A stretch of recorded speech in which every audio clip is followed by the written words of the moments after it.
Muy buenas tardes. Vamos a conversar un poco hoy sobre cómo ustedes, lo que yo les llamo la generación 140, están destinados a cambiar el mundo. Y qué herramientas y qué cosas tienen que hacer para lograrlo. Vamos probablemente a enfocarlo un poco desde una visión un poquito distante, desde mi generación. Si se fijan, yo soy el más viejo de todos los que estamos hablando aquí. Probablemente pueda ser el abuelo de algunos de los que están hablando aquí.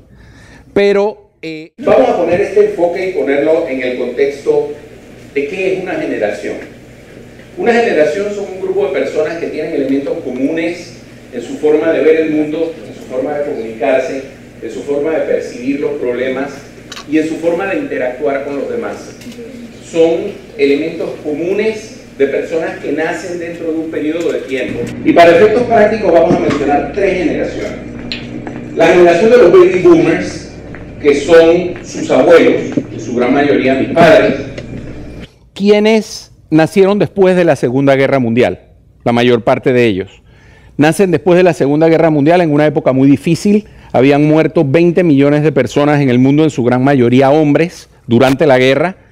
Hay una gran cantidad de nacimientos en esa época y por eso se llaman baby boomers. Los baby boomers son las personas que desarrollan la cultura del suburbio, las urbanizaciones, los lugares donde se reúnen personas, básicamente personas de una misma clase social, las cuales tienen elementos comunes y conviven entre ellos y desarrollan una serie de cosas que para ellos son importantes y que los ponen en un término más cómodo para vivir en comunidad. También son la gente que entiende perfectamente el concepto del ahorro. El mundo viene de una época de muchísima crisis y es muy importante el ahorrar para conseguir lo que se quiere. Los hijos de los baby boomers son lo que se llamó la generación X. Los padres de la mayor parte de ustedes. Yo todavía entro en la generación X, así como medio raspandito. Yo estoy en el límite ese entre los baby boomers y la generación X. Y la generación X ya no pasa una dificultad tan grande por todas las carencias que generaba una guerra que había sangrado al mundo como fue la Segunda Guerra Mundial. Ya es una generación que le toca disfrutar de las cosas por las que habían luchado sus padres, los baby boomers. Los derechos civiles, los derechos humanos, la tecnología. Son la generación X quienes comienzan a desarrollar esa tecnología como una herramienta de todos los días, como algo que les permite desarrollar más. Tienen sus propios códigos, ya hay ciertos aspectos sociales y ciertos patrones sociales que no son tan estrictos. Y después viene la generación Y, the Y Generation, la generación de la que ustedes pertenecen, que también se les conoce como los millennials. Se les conoce como los millennials porque si bien no nacieron en este milenio, no nacieron después del año 2000 necesariamente, es la primera generación que en el nuevo milenio está produciendo cambios y está influyendo en cómo va a funcionar el mundo.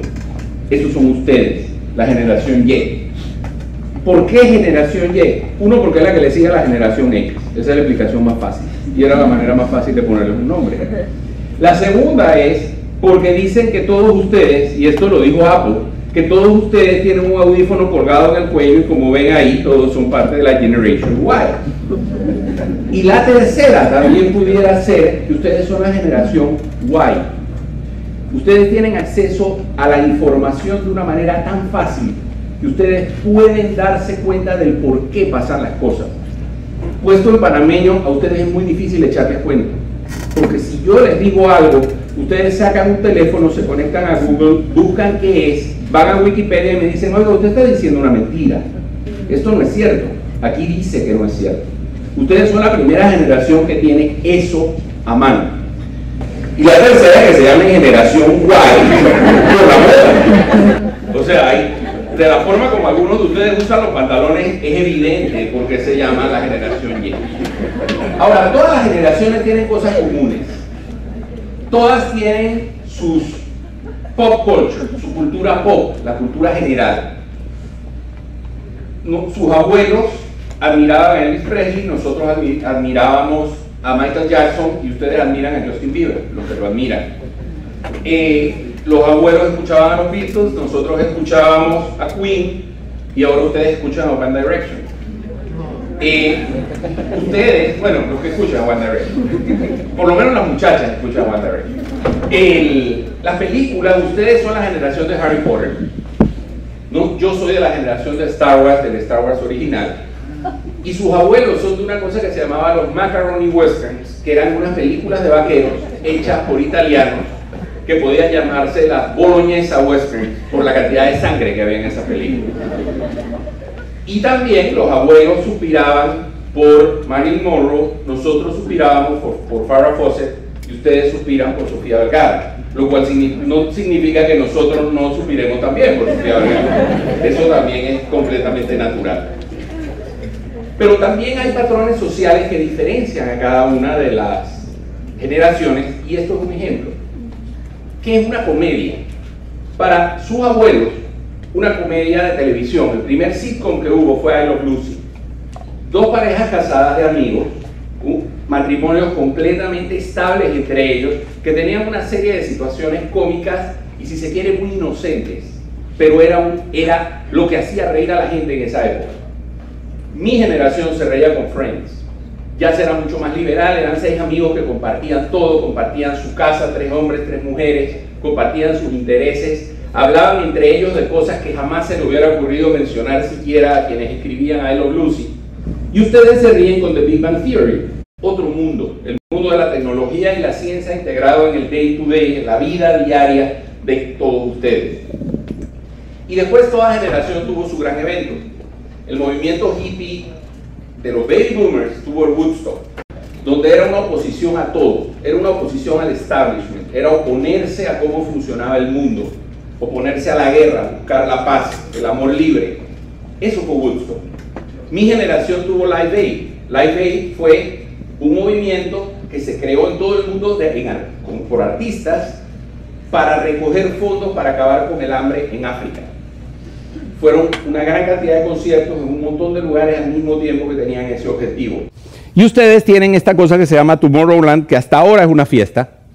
Ustedes se reúnen a escuchar música, pero tal vez algún día en ese tipo de movimientos, ustedes son una generación muy joven aún, puedan llegar a tener una causa social de fondo, y esa es una diferencia. Entonces, ¿qué caracteriza a los millennials, generación Y, o lo que yo le llamo la generación 140? El otro día encontré una definición de qué es un adolescente, y decía que un adolescente es el ser vivo que viene unido a un celular. Básicamente esa es la descripción. Esta es la imagen de ustedes, con un celular constantemente comunicándose con gente. Y el otro elemento que los hace únicos son las redes sociales. Ustedes manejan las redes sociales de una manera muy particular. Facebook, Twitter, YouTube, esto que ahora está tan de moda que se llama Snapchat. Todas estas cosas ustedes las manejan como nadie. Y siempre se dice, no, lo que pasa es que ustedes jóvenes usan la computadora más que nosotros. No es tanta la diferencia. En su generación el 93% está en online, en mi generación el 81%. Hay 12% de diferencia, no es una diferencia importante. Pero ustedes usan la tecnología y la conectividad de otra forma. Para ustedes es natural, es una parte de ustedes. Esa comunicación es totalmente lógica. Ustedes viven dentro de esa comunicación constante que mi generación, y ya no digamos la de los abuelos, lo tiene. Entonces, si vamos a describir a la generación 140, las cosas que los caracterizarían más a ustedes son la tecnología, la flexibilidad que tienen para hacer múltiples cosas a la vez, para hacer multitasking, y la capacidad que tienen para organizar redes de trabajo. Y eso es muy importante. Y tal vez el elemento más clave de esto es el Twitter. Y por eso yo les llamo la generación 140, porque ustedes no solamente son capaces de en 140 caracteres pelear, insultarse, contarse chistes, contarse una historia o enamorarse. Ustedes en 140 caracteres también piensan. Ustedes saben pensar en esas ideas cortas, directas, específicas, a qué es lo que les interesa, y evitan mucho toda esa retórica y toda esa vuelta innecesaria. Y esto los hace a ustedes distintos de la forma como ustedes integran sus amistades. Y les pongo el ejemplo. Hace un tiempo, yo que uso Twitter, con un grupo de personas de mi generación, que también nos conocimos a través de Twitter, resultó que un día decidimos organizar una cosa que nos dio por llamarle Tweet Lunch, donde nos íbamos a sentar a conversar para saber quiénes éramos. Cuando yo lo conté como algo muy normal en el desayuno en mi casa, mi hijo, que en ese momento tenía 18 años, me dice: papá, ¿a ti para qué te interesa conocer a los tuiteros si son tuiteros? O sea, un tuitero no es una persona con quien tú te sientas a hablar, es una persona con quien tú usas el Twitter. Eso me enseñó a mí que ustedes ven el mundo distinto y sus códigos de comunicación y de interacción son distintas. Pero hay que entender que no todas las generaciones pueden hacer las cosas que le toca hacer a la otra generación. Y entonces vamos a ver, ok, tocó cambiar el mundo. ¿Cómo ustedes pueden cambiar el mundo? Y ya lo intentaron una vez. No salió muy bien, pero ya lo intentaron una vez, y eso fue con la Primavera Árabe. ¿Qué fue la Primavera Árabe? Un gran movimiento popular nacido de las redes sociales o a través de las redes sociales, de gente que estaba harta de tener gobiernos que no respetaban sus libertades, no respetaban sus derechos, y un buen día dijeron: basta, se acabó. Y esto se diseminó a toda velocidad a través de Facebook, Twitter y BlackBerry. El mundo entero fue testigo de cómo estos movimientos surgidos de la juventud y de quienes usaban redes sociales sencillamente decidieron: se acabó esto, y tumbaron gobiernos. Y esta era la imagen natural de la Primavera Árabe. Gente joven, inclusive mujeres en los países árabes, con un celular en la mano, tomando fotografías, tomando videos y mandando mensajes. Eso fue muy importante. Después vinieron los indignados en Madrid, en España, que no luchaban contra una dictadura, pero luchaban contra el sistema, contra la corrupción de los políticos, contra el poco interés y la poca voluntad que había por mejorar las condiciones de vida de la gente y ofreciendo únicamente ventajas para los mismos políticos. Un gran movimiento, pero un movimiento que carecía de liderazgo estructurado. ¿Por qué? Porque su generación, a través de herramientas como Twitter, tiene la posibilidad de emitir una idea que le llegue a cualquiera.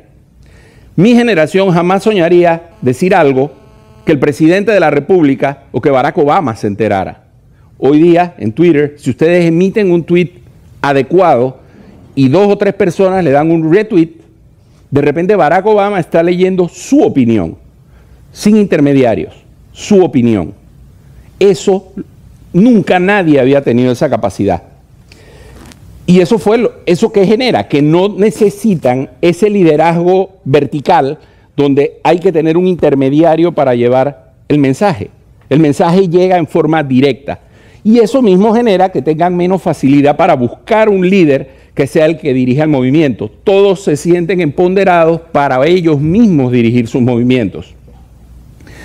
En Estados Unidos el movimiento fue un poco menos fuerte, pero lo que se quejaban en Estados Unidos era de cómo un sistema financiero había quebrado al ciudadano para hacer dinero el sistema. Y cómo el ciudadano sufría, le quitaban su casa, perdía sus propiedades, mientras los bancos hacían más dinero y le daban un bono al gerente que tenían que votar porque había quebrado al banco. Entonces eso simplemente no funcionaba. Y eso se hizo en Wall Street y en todas las ciudades de Estados Unidos hubo movimientos similares. Pero ¿qué pasó después? Y el mejor ejemplo son los países árabes. Se tumbaron los gobiernos dictatoriales. Los gobiernos dictatoriales no podían seguir porque la gente no los toleraba. Pero llegó la hora de poner un nuevo gobierno. ¿Cuáles son las reglas del juego para poner ese nuevo gobierno? Las reglas vigentes que habían hecho justamente a quienes quitaron. ¿Y quién ganó esas elecciones? Los que estaban mejor preparados para trabajar con esas reglas del juego. Y ese fue el problema. Vinieron las elecciones y vinieron los disturbios.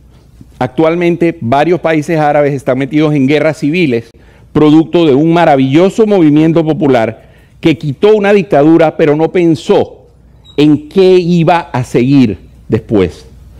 Y siempre que hay algo que genera un movimiento que quita y genera un espacio, ese espacio va a ser ocupado por el que esté mejor preparado para ocuparlo, no necesariamente por el mejor o por quien dirigió el movimiento para quitar lo anterior. Entonces, ¿qué les diría yo?